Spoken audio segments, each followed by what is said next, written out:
3 chilling, true stories of neighbors that will haunt you. I want you to picture the person next door, the one who waves, brings over a plate at the holidays, trims their hedges on Saturday mornings. Now imagine that ordinary neighbor becoming the source of the worst thing you could not have seen coming. For the next few minutes, you'll hear 3 true, first-person accounts from people whose lives were overturned by the ones who lived nearest them. Voyeurism that became violence, a friendly face that hid a brutal crime, and a thin wall that let terror into a private night. These are real stories. They leave scars you can't see. They will linger. We start in a suburban street, the kind of place where mailboxes stand like obedient sentries, and the lawns are all trimmed the same height. Mike and his fiancée thought they had finally found their first home, modest, quiet, reachable by a walk that took them past maple trees and the bakery with the red awning. The house felt like a beginning, paint still faintly new, the scent of celebration from the neighbors who came by to say congrats. For weeks, nothing seemed amiss. Then one evening, over coffee and the sound of a TV sitcom leaking through thin walls, Mike noticed a curtain move across from the next house. It was small at first, a hint of movement, a shadow where no one should have been. They shrugged it off. People closed their curtains at night. A few days later, on a late afternoon when the sunlight leaned golden across their yard, Mike saw the same neighbor standing in his own yard. The man, who would later be known to them as Gordon, was at the edge of the property, half hidden by a fence-her. He looked like someone waiting for a bus. When Mike opened the back gate to get the recycling bins, Gordon stepped forward, as if surprised to see him, and said he was chasing the kids who lived down the block. There were no kids around. The tone was casual, but the hair on the back of Mike's neck prickled. The strange sightings escalated. At night, the couple would hear the metal gate scrape, and then thud shut, as if someone had brushed it deliberately to make a noise. Once, while they were hanging a laundry load on a humid evening, they heard footsteps pad across the yard and pause outside the kitchen window. Mike would stand up slowly and look, ready to call out, but the shadow at the window would recede, and then a silhouette would vanish behind the neighbor's curtains. The posture didn't feel like a passerby who'd taken a wrong turn. It felt deliberate, like eyes searching. Tension mounted until one summer night when Gordon invited them to dinner. At the time, they told themselves it was a chance to de-escalate, to turn a watchful stranger into a known face, to make the neighborhood smaller and safer. In someone else's hands, an invite like that can be the beginning of a new friendship. In theirs, it became a test. Gordon poured wine, he offered slices of red velvet cake, he smiled. Small talk settled into the clatter of forks and the low hum of the radio. Then, after a few drinks, the edge in his voice came out. Comments about how things were changing in the neighborhood, how some people didn't fit. It was veiled at first, then sharper. Mike's fiancée, who was Asian, felt her stomach drop as the words shifted from community complaints to exclusion. Midway through the meal, when the air was warm with wine and the cake had been pushed aside, Gordon casually admitted something that cut air from the room. He had come into their yard before. He said it like a confession and a boast at once. The way he said it made the walls seem to close in. Mike remembers standing up then, feeling the chair scrape the tile like a gunshot. I told him I was calling the cops, Mike says, as plainly as he remembers it, and the memory is a spike, not just anger, but the small, hot fear that someone who watches you might choose to act. They thought the police report would be enough. Officers came, wrote down the gate that often clicked at night, noted timestamps of past calls. But the statements in the forms did little to soothe the thrumming alarm that lived under the ribs. A few nights after the dinner, in the dead hour when the neighborhood is rearranged into long shadows and breathing trucks, a brick flew through their downstairs window. Not shattering for sport, but a precise, intended strike, a message left in broken glass. Mike woke to the sound and the cold rush that happens when you realize your private space has been breached. The brick lay on the carpet. Rain had already started to smear the edges into the fibers. They covered it and called the police again, but the presence of the rock in their home felt more invasive than any report could record.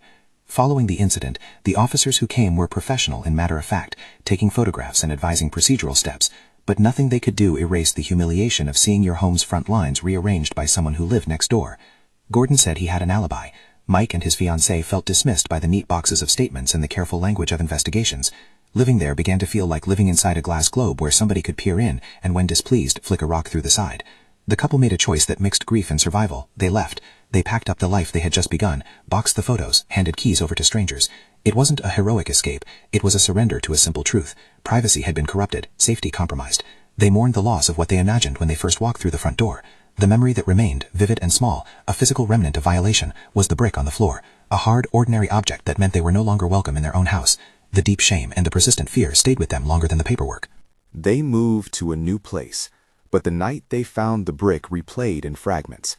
The way the glass sounded, the way headlights smeared across the living room blinds, the way a polite neighborhood face could flip into hostility.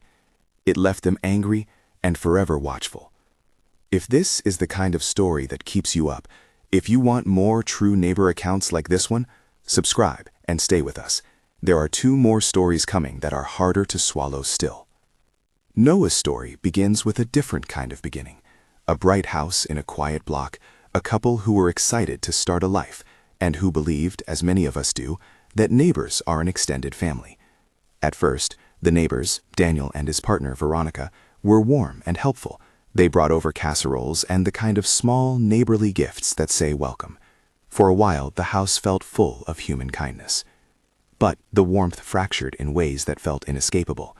There were arguments late at night that bled through the thin spaces between houses, raised voices that quickly resorted to silence when anyone tried to listen. On the days when Veronica was gone, Daniel would be outside trimming the bushes or pacing the driveway like someone rehearsing his lines.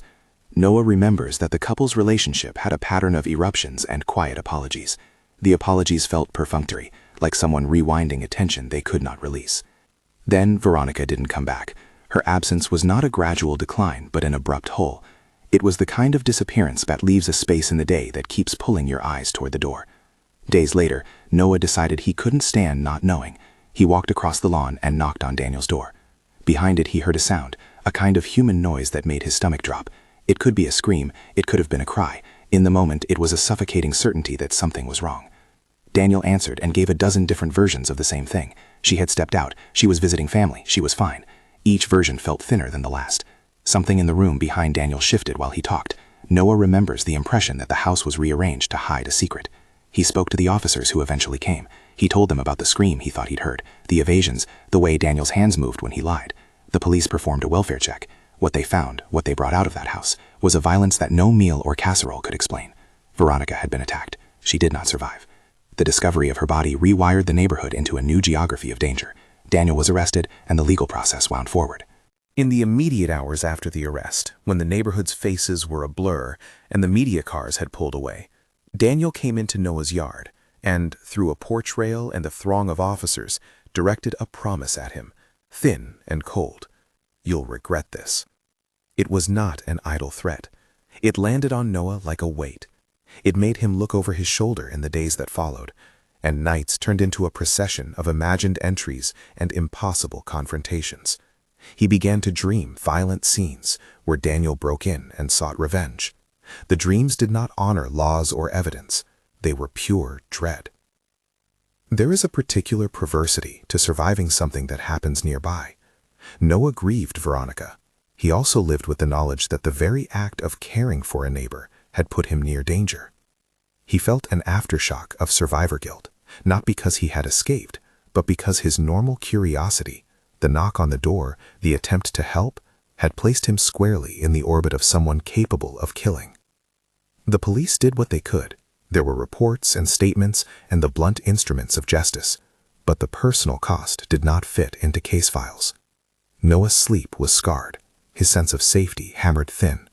He moved away, not because the law suggested it, but because his nights had become an architecture of fear, and it felt impossible to build a new life where the shape of the threat lingered in every shadow. In the quieter moments, Noah thinks about Veronica, not as a headline, but as a neighbor who once handed them a casserole and smiled. He thinks about how domestic violence can hide behind a friendly face, how a closed door can be both a promise and a threat. The community stitched its feelings together with candor and sorrow. Others who had noticed the arguments spoke up afterward with the less fragile clarity of hindsight. But hindsight is useless for the person who sleeps on edge. Moving did not make the nightmare stop. The threat had not only taken a life, it had taken the right to wake up with fear. The memory of Daniel's voice remained, a constant low-level alarm. You'll regret this. There is no tidy moral to Noah's story, only the fact that violence sometimes comes from the neighbor with a casserole. and that the aftermath is measured in the long, slow work of learning to breathe again. The last account takes us to the dense hum of urban life, to a duplex in Queens where walls are thin and privacy is a currency few can afford. Devin rented what seemed like a bargain, close to work, near a subway line, with a roommate in the apartment below whose footsteps were a daily soundtrack. Early on, the oddities were small. A high-pitched mumble through the shared wall at 2 a.m, a tap that sounded like a rhythmic hand on plaster when there was no one there. Devin chalked it up to city living, the kind of noise you grow into like background static. But small oddities hardened into patterns. The knocking started at the point in the night when sleep is most fragile, 3 a.m. and later. It wasn't the single thump of a neighbor clearing the throat. It was a deliberate communication that seemed timed to pry at the edges of sleep. Devin would lie awake and hear a sequence of knocks that matched heartbeats, and sometimes a whispering voice that seemed to travel along the wall's bones. Once, as a joke at first and then as rising panic, Devin knocked back. The answer was unexpected, a voice from the other side that clearly asked, "What are you doing in there?" Devin didn't feel like a person occupying a normal apartment anymore. A boundary had been crossed simply by being addressed from inside a neighbor's space. The voice on the other side had a softness but also an intensity that made the hairs on the arms stand up. Devin answered with a simple, "I'm sleeping," meant to diffuse whatever the other wanted. Then something else happened, a second voice, deeper, different, that Devin had not heard before. It spoke clearly, low and flat. "Go to sleep." The words were small, but they carried the authority of a presence. That instant, the recognition that a different occupant's voice could project itself into Devin's private darkness triggered a panic that felt like being stripped of reason. No one plans to sprint out of their own home screaming, but when the combination of voices, knocks, and proximity became too much, Devin ran. The landing lights on the building threw long strips down the stairwell as Devin bolted into the street, hands trembling and face wet with tears. People in pajamas stared as a nightmare walked by in daylight. Officers came and did what they could. A sweep of the duplex, calls to the landlord, questions measured and polite. They found no evidence of an intruder in Devin's unit. The neighbor's apartment was quiet, and the landlord later confirmed that the person who had lived below had moved out without much ado. No one could explain the second voice that Devin had heard that night. Was there someone else in the room who had been silently watching from a closet? Was it a roommate returning late? Or was it a more complex, unsettling possibility that Devin had been hearing something that couldn't be verified, a perception that remained indefinito? The landlord allowed a lease break, but leaving didn't erase the memory. Devin moved back in with parents for a while, the feeling of being safe and also somehow diminished. There was an awkwardness in recounting the event, not because others doubted the terror, but because the absence of tangible proof made the fear feel private, like a wound you have to explain without visual aids. Friends offered sympathy, but the quiet moments at night were when the memory recurred. A knock that matched breath, a voice that told you to sleep.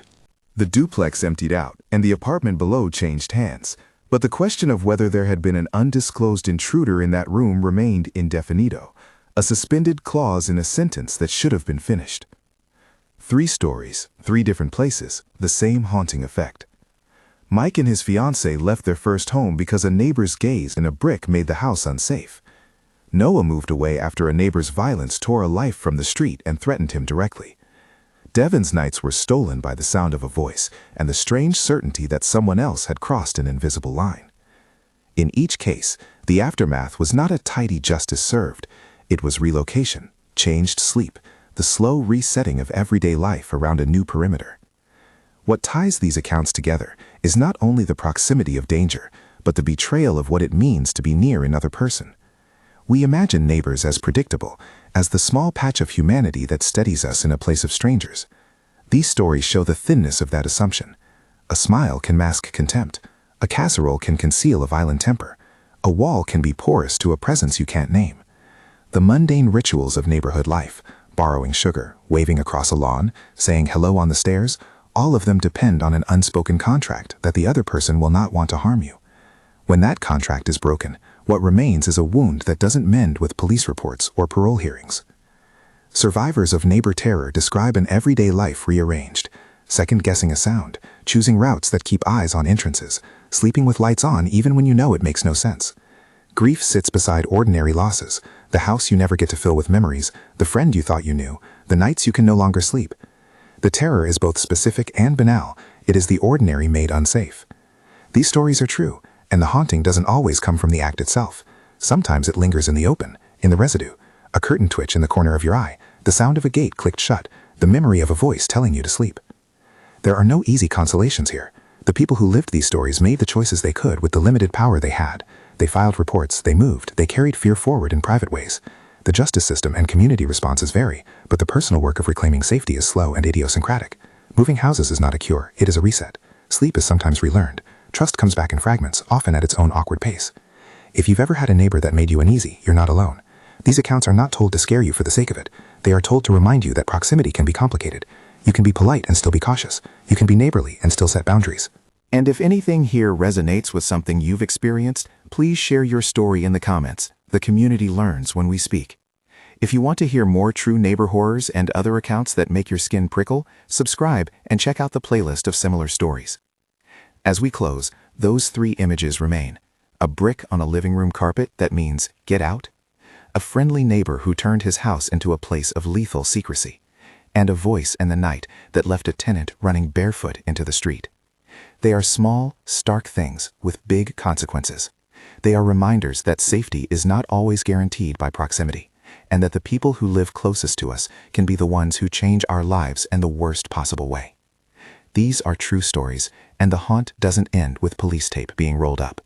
The scar takes shape in sleepless nights, in boxes packed twice, in the way a polite wave can make you flinch. The person next door may be the most ordinary human you have ever known, or the most dangerous.